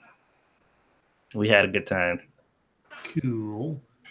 All right. Well, we'll feel out more about the whole thing once we hopefully all get beta access. I think it's supposed to happen next week, like the 30th or something. Yeah. So I can do that. They said stealth sniper. Let's see. If I think it was the 30th, so that means you can't snipe worth a shit. I can. You cannot. If you're going to be a sniper, you'll have to go for a luck and agility build and really focus in on VATS and stuff. I'm about to say, if I'm looking through a scope, I can shoot, but like fucking bow and arrows and throwing spears where they don't have a reticle, that shit's hard because there's no reticle. As I am with running in, I'm still a better sniper than you. You don't know that. I do know that. We played games together. Oh, wait. I think I know what you're referring to. Fuck you. So Tuesday next week, we'll have to see if we all get access at the same time. I think we probably will, because we all pre-ordered. Yeah. I will need like a full day to download it, but as soon as it comes out, I'll start. So so we'll have to once it comes out and everybody's got it, we'll have to set a time where we can all sort of like just camp out. Gosh. I'll need a full 10 minutes. I'd almost. I'd almost. Well, I don't know. Are we willing to sacrifice show time to do it? Or probably not. Like if we did it on a Friday night, that'd be ideal because then I don't have to work the next day and everything. So we'll have to see. We'll have to see how long it takes Monkey to get it and what the timing looks for it. Well, it should come out on a Wednesday, right? It's either Tuesday or it was either the 30th or 31st. Tuesday. Yeah, it'll come out on the beta should unlock on Tuesday for PC users. It'll take Monkey at least a day to download it all. It's not we're not going to be able to do it on Tuesday probably. No, I wouldn't be able to do it then. But but we can. Friday definitely I could do it. Yeah, if we set Friday night like after the stream and do it then we can have everybody and their brother can join us in watching us screw around on there for a while. And then we have the whole weekend to. Are we talking release date or are we talking beta? Beta. Okay. Beta. Yeah, release date's not till November 14th or something. Yeah, we got 2 weeks of beta. But anything we do in the beta, so far as I remember, it carries over into your account for the full release. So. Yeah, in theory, full release is going to be just the beta download you already have, so you should be set to go. Maybe with a patch at that point or something, but at least as far as because they announced that the other day, it's supposed to just carry straight over. Right, and anything you do in the game follows you on your account, so it doesn't matter whatever else happens. Okay, guys. Well, we are at the bottom of the hour, so now it's your time. If you have questions, comments, complaints, conspiracy theories, if you want to tell us what you're going to dress up for Halloween, or And why it's so offensive. or Kiss. yeah. No, keep going. Keep going. Oh, I forget what I was going to say. Thanks a lot, guys. You're just a real. You're welcome. You're a real big Well, fucking help tonight. Jesus. That reminded me of a story, and it goes with that. Megyn Kelly got in trouble because she said she doesn't think blackface should be a big deal during Halloween. And I happen to agree with her. Of course, there's the old connotation, but that's different than intent matters. And I just wanted to throw that out there. Well, intent matters. Well, see, that's a kind of weird statement because blackface is a actual tangible thing, and we know what it looks like, and we know exactly what it is. And when you see it, you know that you see it. The problem is there are some other things being called blackface, like the literal state of having your face any color but the color it is, can be considered blackface nowadays. So if we're talking about the actual definition, like what blackface literally is, by what we can identify it by, then yeah, I agree. But if we're talking about somebody painting their face black for Halloween for whatever reason that's Halloween related, then no, it shouldn't be a big deal. Well, honestly, this year, if I was going to dress up, I'd want to dress up as LeBron James, and I wouldn't look right with my white ass face. I would have to have makeup on, but that's not the same as what vaudeville blackface was. So anyway, that's all I want to say. Sorry, Scribbles. Go ahead. Harvest Marvel says, Scribe, do you remember a TV series called The Colony? It was one of those learning channels. Had 2 seasons. Third was canceled since one of the contestants died. Well, I don't know about the contestants dying thing. I think the 3rd season wasn't brought up because the ratings were so bad on the 2nd season. You can find both seasons on YouTube. The 1st season of The Colony is really interesting. The 2nd season's not so much because the people involved didn't know how to work as a team. But the gist of it is that it's a simulated sort of apocalypse, and they put these people together and they just throw them in a warehouse with a whole bunch of garbage, and they say you've got to survive for 3 months. You have to filter your own water, you have to find your own food, generate your own electricity, and all these people come together with their combative and sometimes conflicting personalities to live off the grid without any support, really. And it's really interesting. The 1st season's great, like I say. 2nd season, but yeah, you can find it on YouTube. I believe you can find all the episodes for both seasons on YouTube pretty easily. Let's see. Attack Alpaca. I'm going as a white heterosexual male, gonna scare the crap out of everyone. Gregor Hurst, Scribe, would you believe my friend and I are going as Matlock and a judge for Halloween? Nice. I would believe it. Do you have the white suit and everything? You're going to look like the Colonel from Kentucky Fried Chicken. I always thought that Matlock was just 2 steps away from being Colonel Sanders, the way he dressed most times. In his white He suit. often wore a light blue suit. Did he? Because I remember him very. He had a white suit. Yeah, I remember. I always picture him in a white suit for whatever reason. I guess maybe. Let's see. RJ Banjo says, Ranting Monkey, did you see what I DM'd you on Twitter about me reaching 1,000 subs on one of my channels? I did. Congratulations. Yeah, congrats. Let's see. A geeky nerd says, you guys are always talking about politics. Are you guys NPCs?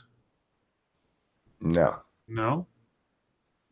So far as I know, talking about politics does not define an NPC in the current nomenclature. No. Check Your Logic says, I have a conspiracy theory. Overpopulation will lead to famine and economic depression, therefore causing World War III. Nuclear war, World War III will be a nuclear war. I don't think we need nuclear war for there to be World War III or an apocalypse. I think if you had a disease that, like if you had like the Spanish flu, like it happened around the end of World War I. In fact, I think it probably ended World War I. If you had a Spanish flu-like event today, especially with as more connected we are with air travel and everything else, didn't kill off everybody on the planet, but killed off a significant percentage, that alone might be enough to send most of the world into chaos on an economic and social level without having nuclear weapons needing to go off. So I don't think it would take much. I think if public services and the ability to get food in some places that you're not growing yourself shut down for more than about 4 or 5 days, I think things would deteriorate much more quickly than most people would imagine. Dork Gulf City Oracle says, do you guys often hang out and chat in Discord? I do not. I'm usually only in there when we're gaming.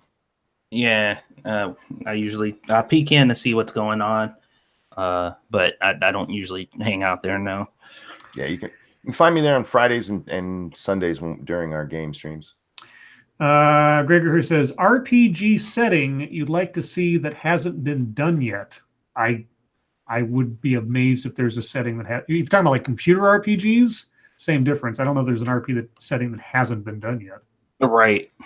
That I don't see often. Well, I always wanted that World of Darkness MMO to come out, but I'd like to see another Vampire the Masquerade RPG. You know, if they could get everybody from Troika back together, yeah, good luck. But other than that, I don't know. Well, you know what? Are there any RPG or just like massive multiplayer online RPG games that take place completely in hell?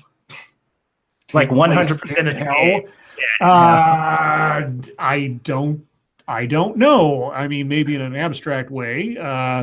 There's The Secret World, which is an MMO that has a lot of Lovecraft and sort of zombie apocalypse elements to it and stuff. I don't think it takes place in hell, but a lot of the settings you travel to are overrun with monsters and things. So kinda lots of supernatural stuff there. But yeah, you want a hell RPG. I don't want one. I was just thinking of one that I hadn't seen, like a setting that I hadn't seen an entire game take place in, other than like Dante's Inferno, maybe. Oh yeah. Although that whole game didn't take place in hell. No, I think the first part was above ground before he died, at least. Let's see. Richard way too much dick in that game. No, well, I wasn't too unhappy with the naked lady. Yeah. Let's see. Richard Art says, guys, did you know Undoomed is getting hitched? I drew a sketch for him. Yep, I saw that he proposed to Miss Undoomed. So congratulations to them. Raz Dazzler says, RPG based around people who live in a giant hat. That sounds like some... That's weird. That sounds like some Hitchhiker's Guide to the Galaxy kind of stuff. Well, my answer for that question, the only thing I could come up with was like specific work areas, like, Ditch Diggers RPG. There's so many of them already been done. Yeah. I can't think of anyone interesting that would be left. An RPG that takes place completely on building a moon base. There you go. And it slowly gets built over time, and it can only be built by the people playing the RPG. But it happens in like real time, so it's not like you just sort of gather up 5 moon rocks and suddenly you have a habitat. You actually have to go through the somewhat realistic motions of building a moon base. Harvest Marvel says, Scribe Light, so is it true what it's saying on Twitter that Worski agreed to fight Tonka? I have no idea. That is absolutely true. He said it during his stream yesterday. Fight like in a charity boxing event, or like fight like I will meet you somewhere and just beat you up kind of thing? Tonka had been throwing it out there for a while that he wanted to fight Worski, and Worski was afraid of him. And finally, yesterday on the show, Worski was like, fine, I'll fucking fight him. And then Tonka's like, now it's got to be a sanctioned match. So I don't know. P-Dog Knight. Such a pussy. Lawyer Dog just caught the Flock of Seagulls reference in the title. Well, I'm glad you did, and you'll be singing it in your head for the next 7 hours because that's how that works. Peter Hayes says, Scribelight, have you seen the guy that followed you again? Well, it's funny you should ask that. I have not, but my coworker did. My coworker told me a story on Monday that last Friday, after he left work for like 7:30 or something, he saw the same guy, and he was just wandering around.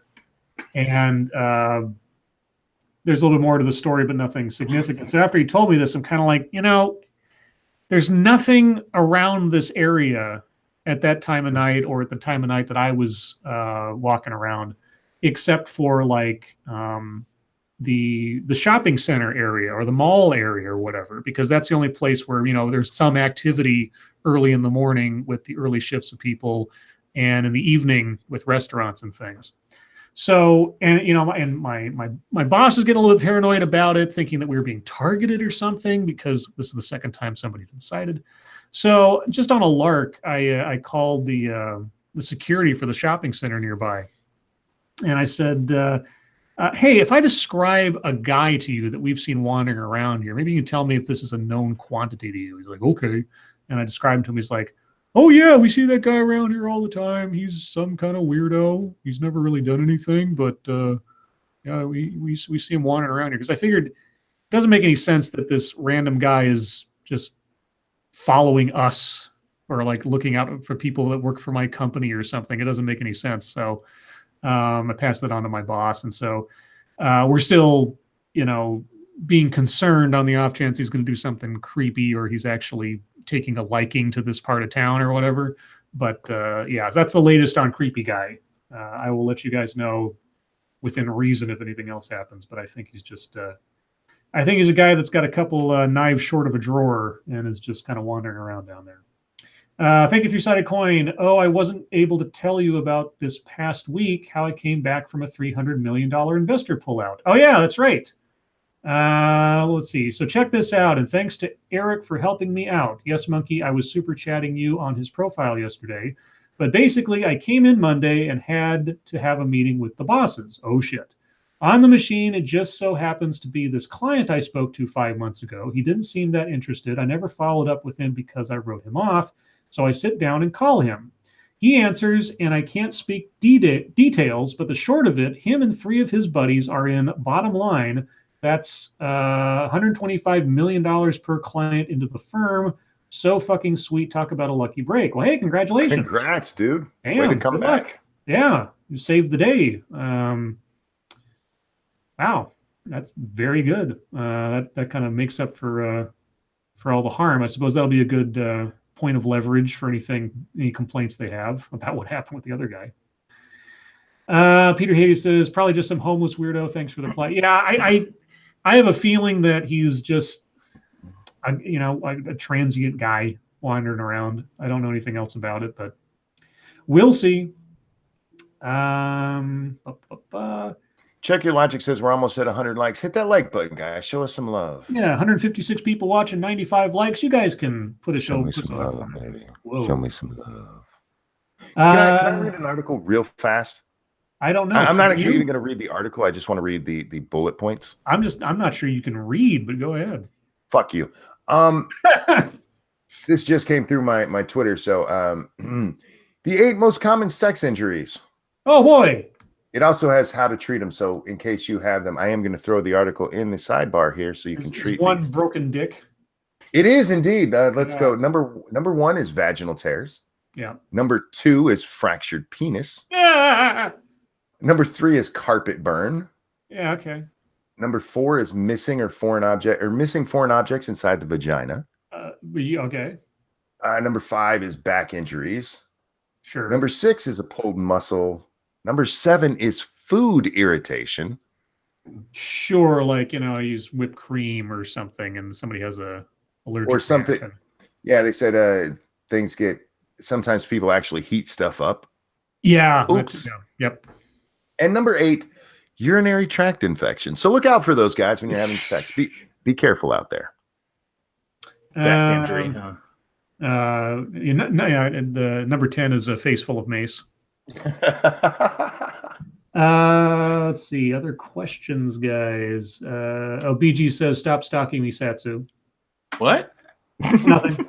Jean-Pierre says, what is your favorite scene from The Last Crusade? My favorite scene from The Last Crusade, probably.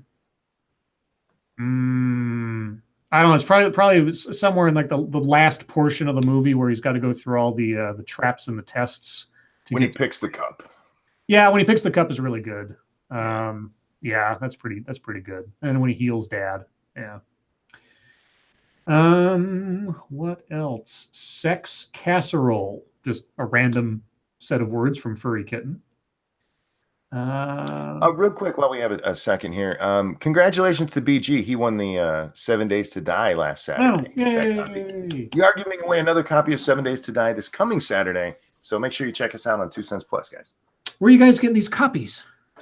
The copy I gave away, I bought a Humble Bundle, and it was part of the Humble Bundle, and I already own it, so I didn't need it. There you go. The other one is a gift from a viewer. Oh, okay, cool.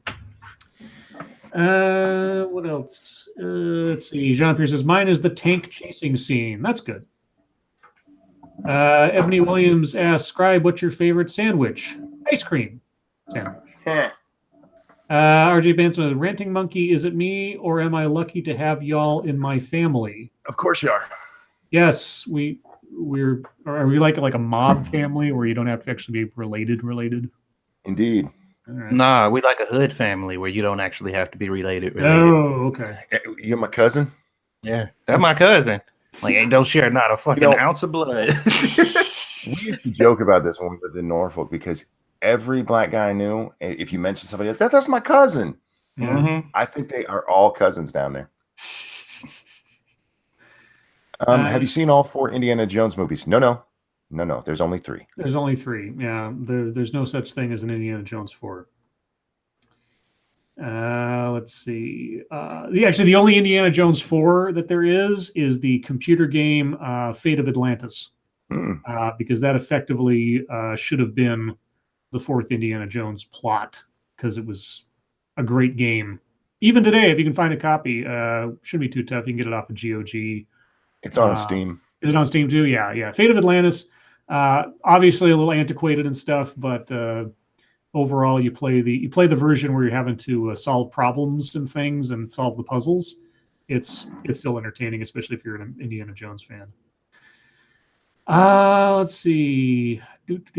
Furry Kit says, if you haven't played Sax Casserole with yo women's, run after them with a celery bunch, several carrots, and a parsnip or 2. That's kinky. Very, very kinky. Or cannibalistic. I'm not quite sure.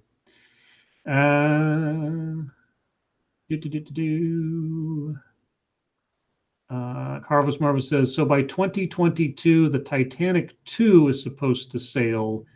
Any of you willing to buy a ticket for its main? Are they really doing that? They're just asking for trouble. Stop it. Rename it and it'll be fine. Are they actually building Titanic 2? Because that is the worst PR move I can think. Oh no, it's not. They'll sell out in a minute. It'll sell out, but it's like, talk about like bad karma. According to CNN, it was just 13 hours ago, Titanic 2 could sail as soon as 2022. Who's fronting this little project? Australian businessman and politician Clive Palmer, who is behind the controversial initiative, announced in September that work on the ship had recommenced. All right. Well, I think he should spend all that time, energy, and such towards a moon base. But what do I know? Do we have any questions? Yes. Ranting Monkey, is it time to weird Scribe out with this bull semen? I'm sorry. RJ Bandsma wants to know about you and bull semen. I have monkey semen. Do you? Just my own. Speaking of which, I wanted to bring up this article. Brother of man stoned to death by monkeys wants them charged. Wants the monkeys charged? Yes. Where is this taking place? Where was this at? Because if they're actually charged, that would be an interesting legal precedent. The owners being charged, if they were like sort of owned pets, that wouldn't be anything sort of outrageous. But if it's in northern India. Oh, India. Okay, still, were they just wild monkeys? These monkeys climbed up in a tree and threw bricks at this 72-year-old man and killed him. Jesus. And now he wants the monkeys charged. Jeez, sounds like they need a lawyer dog. Yeah, they do. Let's see. Peter Haiti says, Clive Palmer is off his head. Don't take anything he says seriously. Yeah, I've never heard of the guy. If it was like Elon Musk or like Richard Branson or something saying, we're going to build Titanic 2, I'd probably still be a little dubious, but I'd probably give them more credit than some guy. I've heard his name before, and I'm not sure why. RJ Bansma says Goat Thrapple. Goat Thrapple. I should open an English pub called Goat Thrapple. That'd probably drive Tailed nuts. Let's see. Three-sided coin says, Monkey, Coach Red Pill pissed me off yesterday so much, not because he's a douchebag, but because he thinks yelling at dogs trains them. What a moron. He needs kicked in the balls for animal abuse. I don't think the way he said that, he said it quite the way he meant to. Not necessarily yelling, but a stern voice can be. Just watch Caesar Milan. Just saying. Let's see. P-Dog Knight says, Lawyer Dog is changing directions. What does that mean? What kind of directions? I don't know. It's changing directions, like your career, or you're just like turning to the right. I don't know. Shiobra says, okay, I'm going to read this before I actually say it. Okay. Why is it you never realize how much stuff you have until you have to move your stuff? Carlin rants. Yeah, that's a good Carlin rant about stuff. More stuff. Freakin says, a Scottish pub, Scribe, a Scottish pub. No. It can't be a Scottish pub. That's too much on the nose. It's got to be something that, has a little bit of a contradiction to it. Because, it's not actually Scottish. It's a misinterpretation of a Scottish city name. So, RJ Banzo says, Scribe Light, the Titanic 2 was announced in 2012. Was originally going to sail in 2016. Well, yeah, didn't work. Peter Hayes says, any thoughts on Beto O'Rourke? Stupid name for a person. Other than that, I think he's got a lot of money, and it's probably not going to help him win. He needs to stop pretending he's got some Mexican in him just because he has a tan. And also, what was it that he was saying the other day that was just completely ridiculous? Oh, we read the article, and suddenly I just had it on the tip of my tongue, and now I've suddenly forgotten. He made some crazy claim that doesn't make any sense. Yeah, I know what you're talking about, but yeah, we're talking about my memory here. You know what I realized yesterday? I realized it this morning. I have a very good long-term memory still. Yeah. My short-term memory is fucked. Gregor says, any of you seen the new Halloween yet, or Red Letter Media's review of it? Well, I'm going to watch the Red Letter Media review tomorrow morning while I'm at work. I don't have any interest in seeing the movie because even if this movie is ignoring all of the sequels past the first movie or whatever, everything you could do with Michael Myers has already been done. So, what, Monkey? I got to stop reading Twitter while we're doing this. Okay. Cooking with your mouth. Why using a knife for chopping your carrots is so last year. Oh, I think I saw that. What is? They show a bitch chewing up food and spitting it into a serving bowl. Who published this? The Times of London. The Times of London. Now, is that an actual publication, or is that one of those sort of like parody satire things? I think this is a real thing. Okay.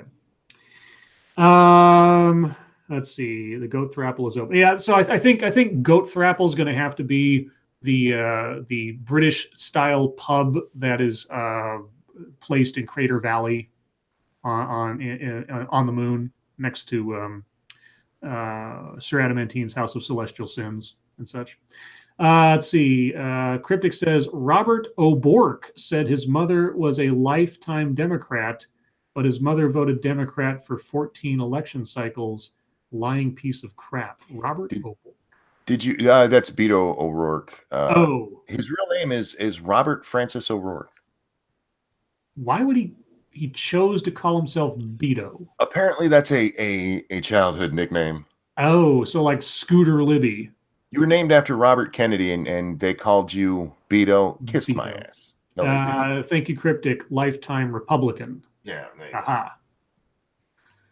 Yeah. Well, I don't know much about Beto. I honestly said from the press stuff, I don't know that much about Ted Cruz or his politics because I don't live in Texas and I don't really give a shit. But everything that I've heard him say and the fact that he's getting tons and tons of money doesn't actually make me think he's going to win. But, stranger things have happened, and honestly, I don't care. No, Beto. The only thing I know about him is he's going to get beaten probably by 9 to 10 points. Yeah, and all that money will have gone to waste. Just like, I mean, if Hillary's campaign taught us nothing else, having a gigantic war chest does not an election win make. No. So, which is And fine by me. I'm glad to know that. Fuck off, 3-sided coin. Francis with a gay ass. Oh, is that your? Yeah, okay. That is my real name, yeah, Francis. Yeah, okay. Thank you, Sanguine. This is just because for some reason my super chat button was pulsing, so seemed appropriate. Well, I feel the same way about a woman and her. Well, I should not say. Have you guys noticed that it does that now? Does it? Yeah, when a super chat comes through, for a couple of seconds, the dollar sign flashes. Oh, it's like a little subliminal. Hey, just so you know. Harvest Marvis says, so if no one wins the lottery, they're going to jack it up to an even $2 billion. Who got tickets? I forgot to. Given the number of people that are buying tickets at this point, I'd be surprised if somebody didn't win it. But if they don't, then yeah, it'll go up to $2 billion or something, and do it again the next time. And then somebody will have ridiculous amounts of money, and their life will probably be ruined unless they're really smart with it. If we don't see 3 to 4 winners on this, I'll be surprised. Right. Yeah. There'll be at least, when it does happen, whether it's this time or the next time, there'll be more than one. The likelihood that only one ticket is the winner for the whole shebang, the odds are not good. Could happen. Not like 3-sided coins. Didn't they just pull the numbers? It should be right around now. Yeah. If not now, then soon. 4 minutes, guys. John Pierre brought up that story we didn't talk about either. Why did someone send a bomb to George Soros? Because a lot of people hate him, and they actually are dumb enough to think he checks his own mail. Yeah. Dork Gulf City Oracle Scribe. I bet you guys play it rough in the bedroom. Your voices sound like your doms. You would like Dork. I don't know if you've ever got to talk to her. She's a sub. Oh, okay. And yes, he's a dom. Me and Satsu, I at least as far as I know, Satsu doesn't. We don't do that stuff, but Scribe here does. Absolutely. It's true. I have some experience in that regard. Let's see what else. Gregor Hurst says, will DCEU finally give up reboot now that Affleck and Cavill are gone? I think they'll move on with their other projects and try to build up these other characters without the necessity of Batman or Superman. The Matt Reeves Batman movie is still in the mix. The unrelated Joker movie is still being made with Joaquin Phoenix. Birds of Prey is still being made. Titans just came out. I mean, the DC properties aren't going away.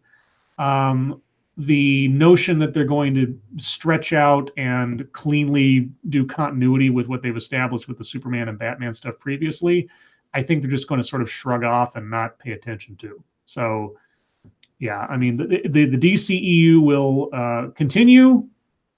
It'll just be sort of loosey-goosey with caring about previously established characters and situations. That's my guess. Let's see. 2-minute warning, guys. What else? Freakin says, don't send a mail bomb. Only his staff check it. Yeah, I'm not going to start reading off advice on how to. Well, yeah, somebody sent him a pipe bomb in the mail. Right. Yeah. And that's just like, yeah. You're going to kill his staff, not him. Stop it. Don't even try to kill him, but seriously. It doesn't matter. Just don't. You're not going to accomplish anything. You think a multi-billionaire is going to his fucking mailbox every day? Seriously? You never know. You could have somebody who sort of like, operates on the level playing field with the rest of society. It's not likely. You think Soros is that guy? No, not at that age. Not when he's like a wizened old gremlin. I would be surprised if he even sees 90% of his mail. Yeah, that's probably true. I wonder what constitutes junk mail for a billionaire. Somebody sends him like a box full of like rare wine or something. He just kind of throws it in the trash. Yeah, it's like whatever. That's the bad shit. Yeah, I don't want that. Let's see. Random killing him that way was a pipe dream. No. All right. Well, by the By the time I finish the closing, we'll be up at the top of the hour. So, guys, thank you so much for joining us, as you always do. You guys are the best audience any YouTuber could ask for, but certainly the best audience on YouTube, period. Moderators, thanks for keeping an eye on things, even though our audience is, in relative terms, the most well-behaved audience that a show could ask for. Everyone who donated, thank you, thank you, thank you. Thank you so much for your generosity. I really do appreciate it. Remember, guys, tomorrow night, per usual, will be on Monkey's channel. You guys aren't streaming tonight, correct? I am. Satsu is over on Twitch. Satsu is. Okay, so over on Twitch, follow Satsu. And he'll be playing Dead Space, I think, for Halloween. Scaring the hell out of himself in the dark, so you can go watch him squeal like a little girl as he gets to necromorphs and all that fun stuff. Other than that, I think that's all the news that's fit to print, so to speak. So, everyone, well, actually, I should say, sorry, Monkey Satsu, thank you for joining me as always. Check. Everyone else, thank you, Lawyer Dog, one for the road. Thank you so much. Everyone else, your lives make us sad, and we will see you tomorrow. Bye, guys. Later. And then my phone beeps because you every time the stream it's a timed alert for to tell me how things are proceeding at work with because there's an overnight automated thing that does stuff I have to keep an eye on. But anyway, per usual, I'll be flipping through some random page in Screw the Roses, Send Me the Thorns, the romance and sexual sorcery of sadomasochism, finding out today's word. And today's secret word is experience.